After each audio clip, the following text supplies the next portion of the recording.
जय हिंद प्यारे साथियों। एग्जाम क्रांति हल्ला बोल के इस ऑनलाइन प्लेटफॉर्म में आप सभी का भरपूर स्वागत है। साथियों, जैसा कि मैंने आप सभी से वादा किया था और उसी वादे को निभाते हुए आप सभी के लिए शानदार यूपीपी का बैच लेकर आ गया हूं। और उस बैच में आज से मैं आपको इतिहास विषय पढ़ाऊंगा। एक बार फिर से सुन लीजिए कि आपके यूपी पुलिस कांस्टेबल के बैच में आज से मैं आपको इतिहास पढ़ाऊंगा। और इतिहास में हमें क्या पढ़ना है, कितना पढ़ना है, क्या नहीं पढ़ना है, क्या छोड़ना है, सारी चीजों को एक एक करके मैं आज की ही चर्चा में बताऊंगा। और आज की ही चर्चा में मैं आपको एक आध टॉपिक जो है पढ़ा भी दूंगा। वैसे तो चाहे जब भी मैं पहली क्लास लाता हूं उस क्लास में आप सभी की भाषा में मैं बकवास करता हूं, लेकिन आज की चर्चा में मैं बकवास ज्यादा नहीं करूंगा, एक आध टॉपिक जरूर पढ़ा दूंगा।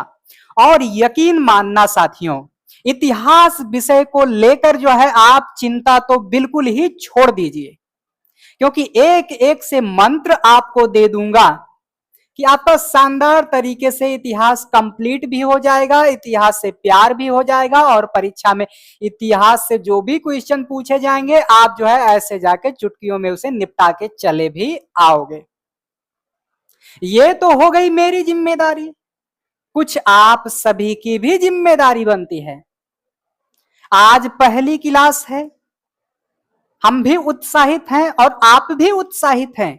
और आज ही जो है आप कसम खा लीजिए, आप प्रण ले लीजिए कि इस वैकेंसी में एक सीट तो मुझे चाहिए और चाहिए, चाहे कितनी भी कठिन परीक्षा क्यों ना हो जाए, मुझे एक सीट चाहिए तो चाहिए। ऐसी प्रतिज्ञा, ऐसा संकल्प आप सभी को आज के आज उठाना है।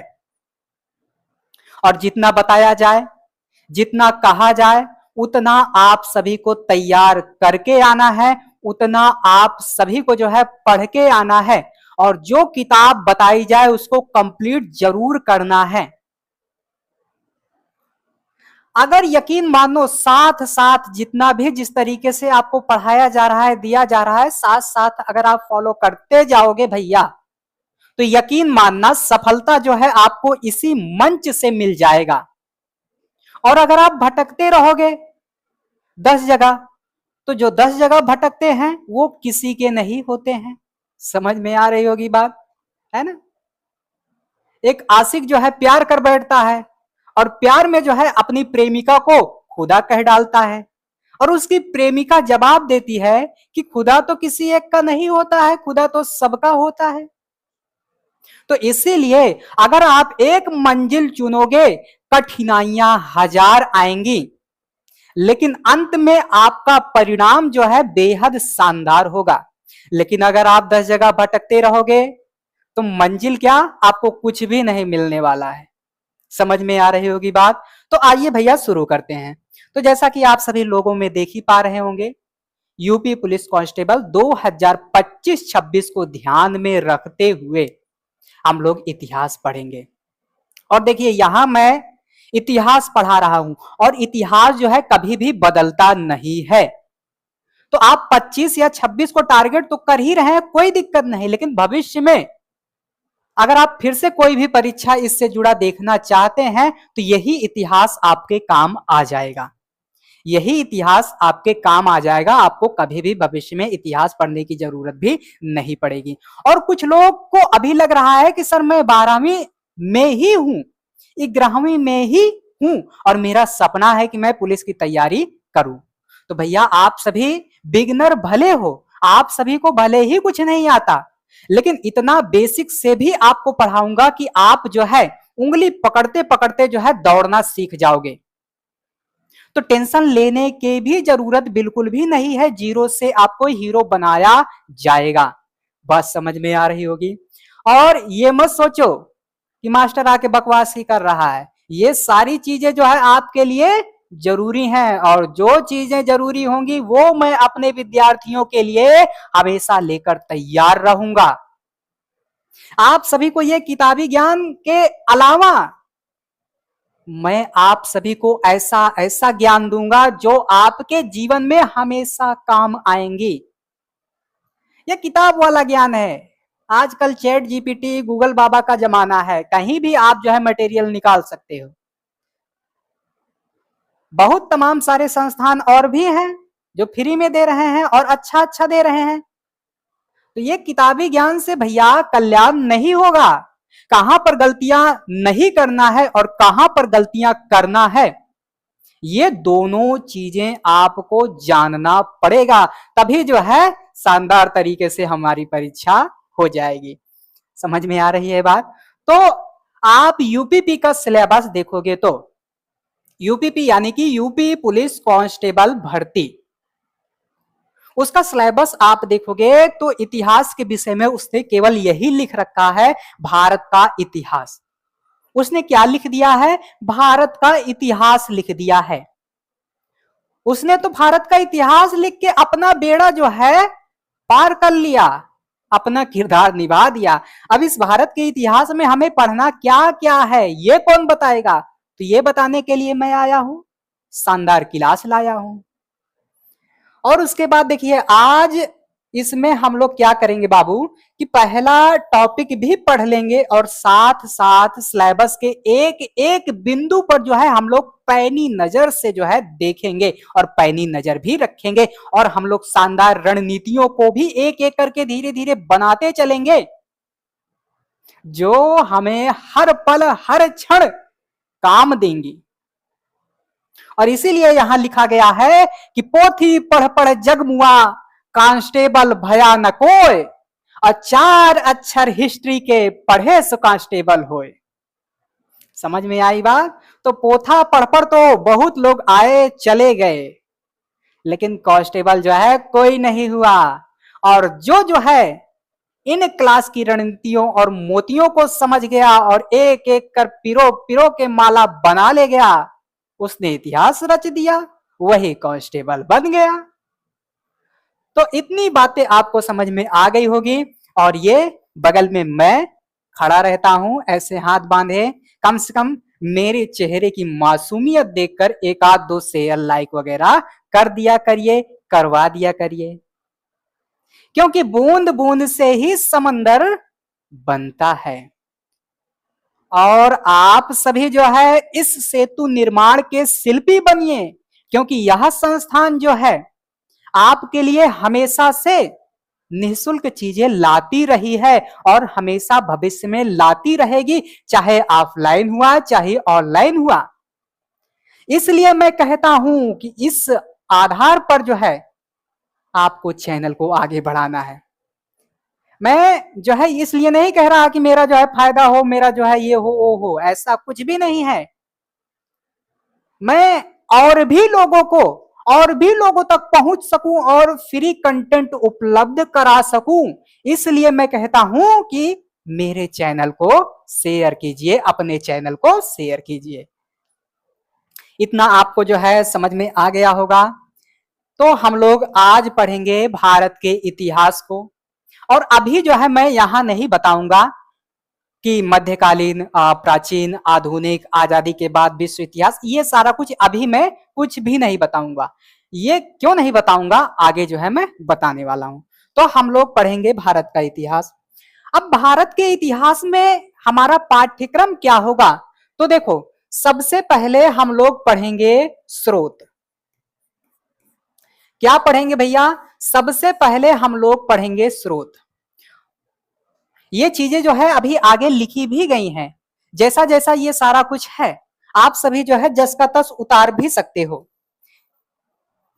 ये सारा कुछ जो है जस का तस जैसे जैसे लिखा जा रहा है वैसे वैसे आप उतारते चलो और एक अच्छा खासा नोट्स बना लो, ताकि आपको जो है 10 जगह भटकना ना पड़े। और जब आपकी परीक्षा समीप आ जाए आप ऐसे जो है खट खट खट खट खट खट खट खट खट खट जो है पन्ना पलट पलट के जो है रट्टा मार मार गाते हुए जो है पूरा रिवीजन कर जावे।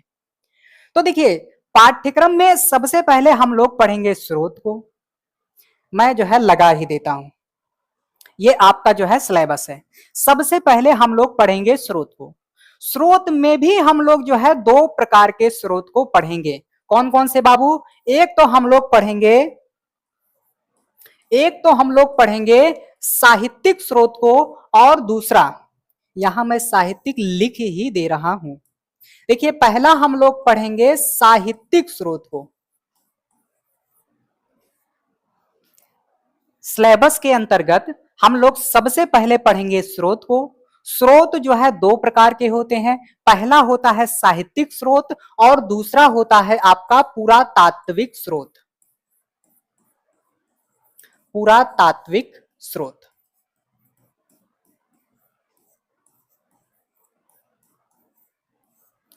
ठीक है, इतनी बात समझ में आई। सिलेबस के अंतर्गत, पाठ्यक्रम के अंतर्गत सबसे पहला टॉपिक जो हम लोग पढ़ेंगे वह पढ़ेंगे स्रोत। स्रोत दो प्रकार के होते हैं। एक होता है साहित्यिक स्रोत और दूसरा होता है पुरातात्विक स्रोत। और इसी स्रोत को जब हम लोग पढ़ लेंगे तो हम लोग पाएंगे कि हमारा लगभग जो है 70 से 80% इसी स्रोत को पढ़ लेने से 70 से 80% प्राचीन और मध्यकाल यानी कि पूरा का पूरा इतिहास का जो है 70 से 80% पार्ट जो है कवर हो जाएगा। इसी एक टॉपिक को पढ़ने से हमारा कितना परसेंट सिलेबस कवर हो रहा है इतिहास का? 70 से 80% पार्ट जो है कवर हो जा रहा है। तो इस स्रोत के टॉपिक को हम लोग कम से कम 10 क्लासों के अंतर्गत या उससे थोड़ा कम क्लासों के अंतर्गत एक एक करके अच्छे से पढ़ लेंगे, क्योंकि स्रोत से ही हमारा 70 से 80% सिलेबस कवर हो जाएगा और जो 20 से 30% सिलेबस बच रहा है उसको हम लोग जो है यहां से कवर करेंगे। समझ में आ रही होगी बात। तो इसीलिए पहला टॉपिक हमारा स्रोत होगा, दूसरा हमारा टॉपिक होगा इतिहास के कुछ कालखंड। यहां से आप देखोगे तो इसी परीक्षा में आप प्रीवियस ईयर क्वेश्चन लगाओगे तो आज से लेकर पीछे 20 वर्षों तक यहां से कोई भी क्वेश्चन नहीं पूछा गया है। आगे जब मैं इसकी चर्चा कराऊंगा तो बाकायदा जो है एक एक करके बताता चलूंगा। तो इतिहास के कुछ कालखंडों में हमें पढ़ना होगा कि आद्य इतिहास किसे कहते हैं, प्राक इतिहास किसे कहते हैं और इतिहास किसे कहते हैं। तो इससे आपका क्लियर हो जाएगा। फिर हम लोग यहां पढ़ लेंगे पाषाण काल को। आप देखोगे आज से पिछले 20 वर्षों में पाषाण काल से एक भी क्वेश्चन नहीं पूछा गया है, लेकिन हम लोग इतिहास को कवर कर रहे हैं, शुरू से पढ़ रहे हैं, तो इसलिए जो है इसको पढ़ना जरूरी हो जाता है। और जब मैं पाषाण काल पढ़ाऊंगा तो इसके उपखंडों वगैरह के विषय में भी आपको बता दूंगा। अगर आप पढ़ने के इच्छुक होंगे कि सर नहीं, हम बहुत जगह इतिहास पढ़े हैं, हमको समझ में नहीं आता, लेकिन आप अच्छे से पढ़ा रहे हैं, आप इसे जो है थोड़ा डीप में पढ़ा दीजिए, थोड़ा विस्तार से पढ़ा दीजिए, तो इसी पाषाण काल में मैं क्या कर दूंगा कि मानव का उद्भव और विकास वगैरह भी आसान भाषा में भी समझा दूंगा।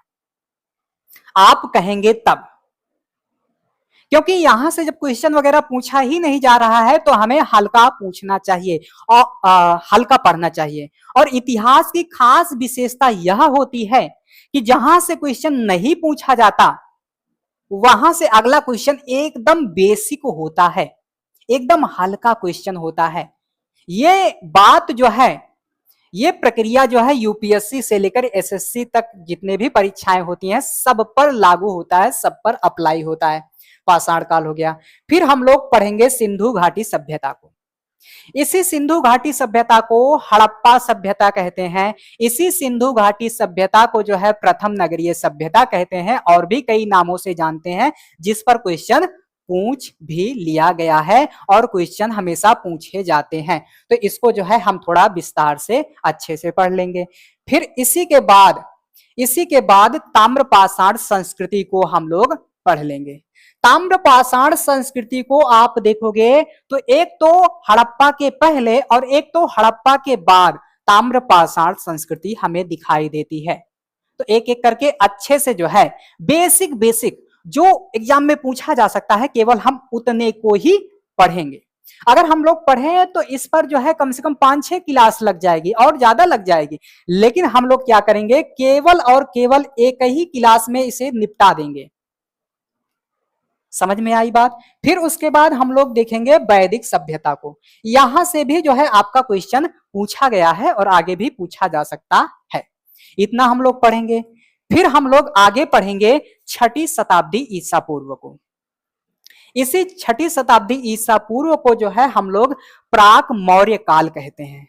क्या कहते हैं? इसी 6ठी शताब्दी ईसा पूर्व को हम लोग जो है प्राक मौर्य काल कहते हैं।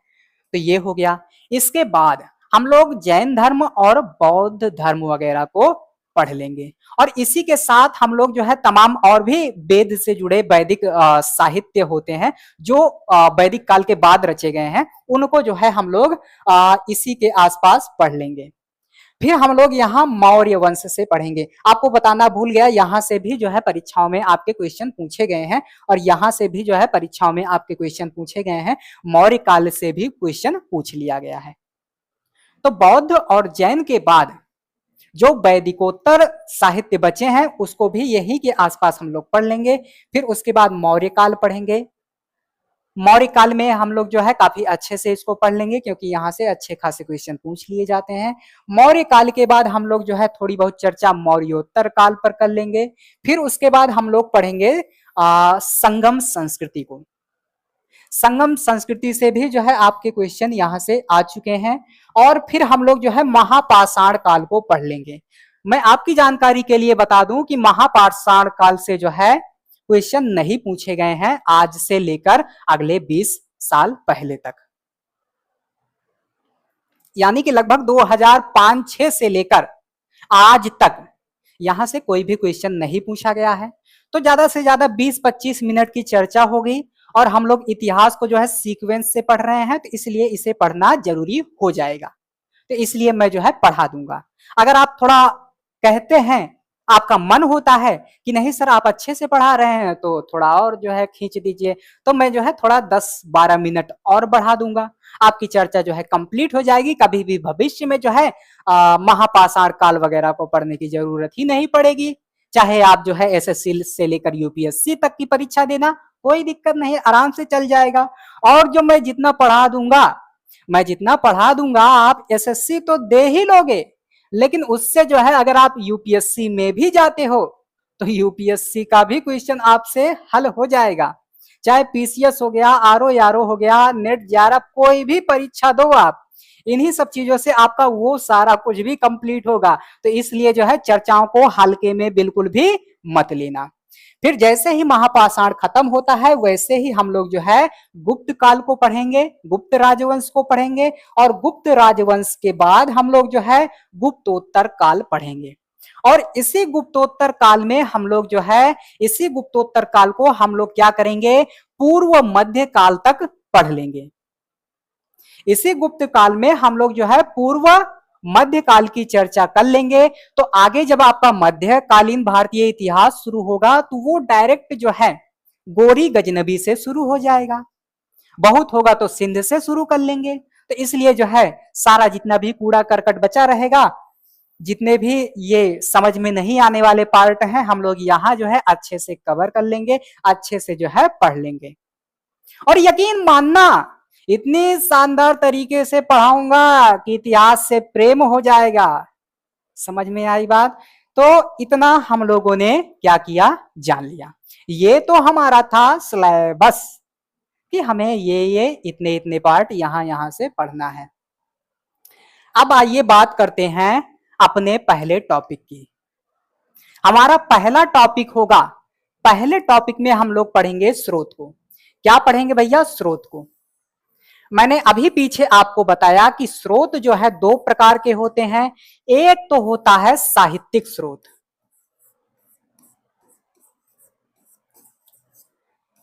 एक होता है भैया आपका साहित्यिक स्रोत, और दूसरा होता है पुरातात्विक स्रोत।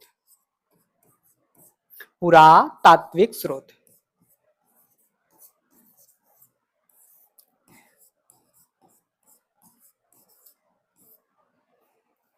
देखिए हम लोग पहला टॉपिक अपना स्टार्ट कर चुके हैं और पहले टॉपिक में हमें पढ़ना होगा स्रोतों के विषय में। स्रोत दो प्रकार के होते हैं, पहला आपका हो जाएगा साहित्यिक स्रोत और दूसरा आपका हो जाएगा पुरातात्विक स्रोत।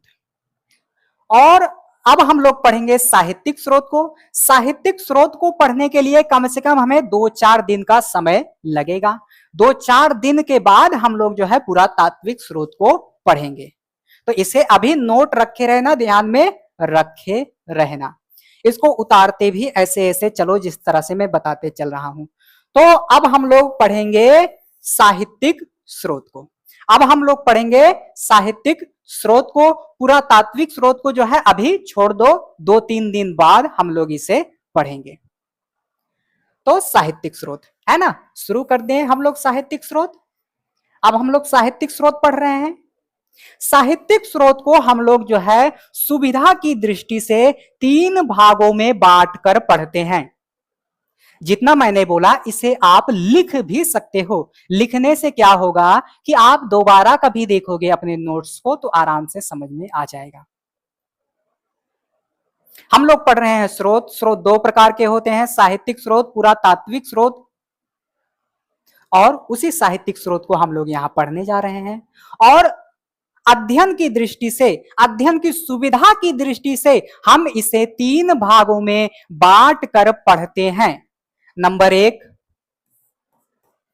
पांडुलिपि।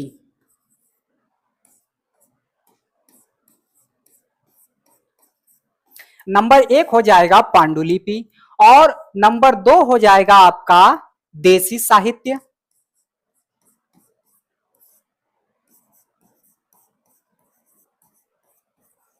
देसी साहित्य और तीसरे नंबर पर आपका आ जाएगा विदेशी साहित्य।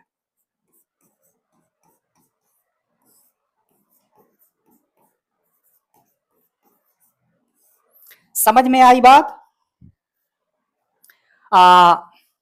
साहित्यिक स्रोत को हम लोग अध्ययन की सुविधा की दृष्टि से 3 भागों में बांटकर पढ़ेंगे। पहला हो जाएगा पांडुलिपि, दूसरा हो जाएगा देसी साहित्य और तीसरा हो जाएगा विदेशी साहित्य। आज की चर्चा में हम लोग क्या करेंगे कि पांडुलिपियों को केवल पढ़ लेंगे और इसका जो है चैप्टर निपटा देंगे।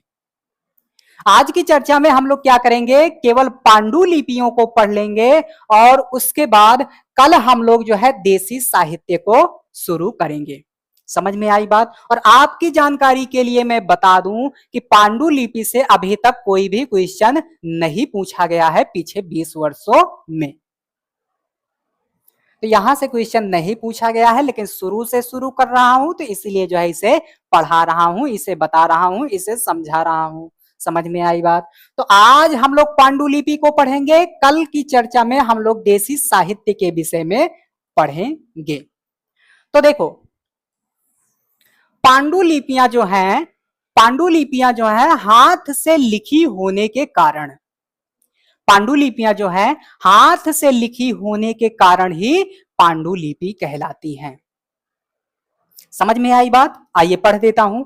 ये पुस्तक हाथ से लिखी होने के कारण पांडुलिपि कही जाती हैं। ये किताबें हाथ से लिखी जाती हैं, इसीलिए जो है इन्हें पांडुलिपि कहा जाता है, पांडुलिपि के नाम से बुलाया जाता है, पांडुलिपि के नाम से जाना जाता है। अगर आप कहते हो कि पीपीटी लाओ तो पीपीटी से पढ़ाऊंगा, अगर आप कहते हो वैसे भी कुछ मत लाओ तो वैसे ही लिख लिख के पढ़ाऊंगा। लेकिन पीपीटी से क्या फायदा होता है कि जो चीज मैं लिखूंगा फिर उसे बताऊंगा फिर उसे समझाऊंगा, काफी टाइम लग जाता है। लगभग आधे घंटे की क्लास में क्या है 1 घंटे लग जाता है। लेकिन पीपीटी लगाने से क्या होता है कि वही चीज हम लोग आधे घंटे में अच्छे से समझ लेते हैं। और आपको जो है कभी कभी क्या होता है, राइटिंग जो है थोड़ा भद्दी हो जाती है तो लिखने में भी असहजता होती है और आपको लिखा लिखाया मिल जाता है तो आपका जो है यहां से नोट्स भी तैयार हो जाता है। बाकी कोई दिक्कत नहीं। जहां जिस प्रकार से समझाने की लिखाने की जरूरत होगी मैं समझाता लिखाता पढ़ाता चलूंगा। बाकी चर्चाएं कैसी लग रही हैं ये भी आपको जो है कमेंट में बताए रखना है। और देखो कि अंग्रेजी में इसे जो है अंग्रेजी में पांडुलिपियों को मैन्यू स्क्रिप्ट कहते हैं। अंग्रेजी में पांडुलिपियों को मैन्यू स्क्रिप्ट के नाम से जाना जाता है, जिसका अर्थ होता है हाथ से निकला। क्या अर्थ होता है बच्चों? हाथ से निकला। मैन्यू स्क्रिप्ट का मतलब होता है हाथ से निकला, यानी कि हाथ से लिखा जा रहा है, वही चीज यहां बताया जा रहा है, ज्यादा कुछ नहीं है। फिर बच्चों यहां आप देखोगे कि पांडुलिपियां जो हैं ये प्रायः ताड़ पत्रों अथवा हिमालय क्षेत्र में उगने वाली भुर्ज या बुर्ज नामक पेड़ की छाल से तैयार किया जाता है ना। ये देख लो, कहीं कहीं आपको जो है भुर्ज लिखा हुआ मिल जाएगा, कहीं कहीं जो है आपको बुर्ज लिखा हुआ मिल जाएगा, तो इसीलिए जो है दोनों को लिख दिया गया है। इससे जो है आपका डाउट भी क्लियर हो जाएगा। तो वही चीज यहां कहा जा रहा है कि पांडुलिपियां प्रायः ताड़ पत्रों अथवा हिमालय क्षेत्र में उगने वाले भुर्ज नामक भुर्ज नामक पेड़ की छाल से तैयार भोजपत्र पर लिखी जाती हैं। मान लो भविष्य में आपसे क्वेश्चन कभी पूछ लिया जाए कि बताओ बाबू पांडुलिपियां जो है किस पर लिखी जाती हैं, किससे तैयार की जा रही हैं, तो आपको जो है यहां से झट से उत्तर बता देना है। और यहां से जो है हो सकता है कभी भविष्य में आपसे क्वेश्चन पूछा जाए, यहां से भविष्य में हो सकता है क्वेश्चन कभी पूछ लिया जाए कि पांडुलिपियां जो है कहां कहां से मिली हैं, पांडुलिपियां जो है कहां कहां से मिली हैं और किस किस भाषा में मिली हैं। तो आपको बताना है कि पांडुलिपियां जो है मंदिरों से भी मिली हैं, बिहारों से भी मिली हैं और अन्य जगहों से भी मिली हैं। पांडुलिपियां मंदिरों से भी प्राप्त हुई हैं, मंदिरों में भी जो है मिली हैं, बिहारों से भी प्राप्त हुई हैं, बिहारों से भी मिली हैं, अन्य जगहों से भी पांडुलिपियां प्राप्त हुई हैं। और भैया संस्कृत भाषा में भी जो है पांडुलिपियां मिली हैं, प्राकृत भाषा में भी पांडुलिपियां मिली हैं, तमिल भाषा में भी पांडुलिपियां मिली हैं। समझ में आई बात? अगर देखिए यहां से क्वेश्चन पूछा जाएगा तो क्वेश्चन किस तरह से होगा कि पांडुलिपियां केवल मंदिरों और बिहारों से मिली हैं, तो आप कहना नहीं भैया अन्य जगहों से भी मिली हैं। और यहां से क्वेश्चन क्या हो सकता है, पांडुलिपियां केवल संस्कृत भाषा में ही मिली हैं, तो आप कहना नहीं बाबू पांडुलिपियां संस्कृत में भी मिली हैं, प्राकृत में भी मिली हैं और तमिल भाषा में भी मिली हैं। तो क्वेश्चन अगर पूछा जाएगा तो इन्हीं दोनों को ध्यान में रखते हुए या इसको लेकर पूछा जाएगा। तो छोटी सी चर्चा है, बस थोड़ा सा जान लेना है, काम हो जाएगा। ये हो गया। और मैंने शुरुआत में आपको ये नहीं बताया था कि आपको जैसे मान लो कोई किताब अगर पढ़ना हो तो कौन सी किताब आप पढ़ सकते हो। तो मैं आपको यही कहूंगा कि आप एनसीईआरटी पढ़ लीजिए, इतिहास की एनसीईआरटी पढ़ लीजिए, भूगोल की एनसीईआरटी पढ़ लीजिए, सामाजिक विज्ञान की एनसीईआरटी पढ़ लीजिए, आप साइंस की एनसीईआरटी पढ़ लीजिए। आप जो है अर्थव्यवस्था की एनसीईआरटी मत पढ़िएगा, क्योंकि उसमें जो चीजें दी गई हैं उतना जो है काम की नहीं है। और आप अर्थव्यवस्था से देखोगे तो जो करंट का मुद्दा है उससे जोड़ के पूछ रहा है, तो आप अर्थव्यवस्था की ना पढ़ें। लेकिन अगर आपका मूड है तो पढ़ भी सकते हैं, कोई हर्ज नहीं होगा। क्योंकि अगर आप किताबों से दिल लगाएंगे तो बेवफा भी निकलेगी तो आपका मुकद्दर बना के छोड़ेगी। वहीं आप किसी बाबू सोना से अगर दिल लगाएंगे तो आपको अगर छोड़ के चली जाएगी तो आपका जो है दिल चुरमुरा हो जाएगा। समझ में आई बात? तो इस तरीके से तो आप भैया एनसीईआरटी पढ़ सकते हो, एनसीईआरटी पढ़ सकते हो। और इतना मैं आपको पढ़ा दूंगा, इतना मैं आपको बता दूंगा कि एनसीईआरटी पढ़ने की कोई भी जरूरत मेरे टॉपिक से तो नहीं पड़ेगी। समझ में आई बात? तो इतना आप सभी ने समझा, इतना आप सभी ने जाना। आगे बस धन्यवाद कहा जा रहा है। तो आप सभी को बताना है कि चर्चाएं कैसी लग रही हैं। अगर चर्चाएं अच्छी लग रही हैं तो इसे अपने दोस्तों वगैरह में भी शेयर कीजिए। समझ में आई बात? और आप सभी का चैनल है ये, और आप सभी को जो है इस चैनल के लिए जो है जद्दोजहद करनी पड़ेगी। इसे जो है ऊंचाइयों पर पहुंचाने का जिम्मा जो है मैं आपको सौंप रहा हूं। तो आज के लिए बस इतना ही। मिलते हैं नए जोश जुनून उत्साह के साथ। बहुत बहुत धन्यवाद। जय हिंद, वंदे मातरम।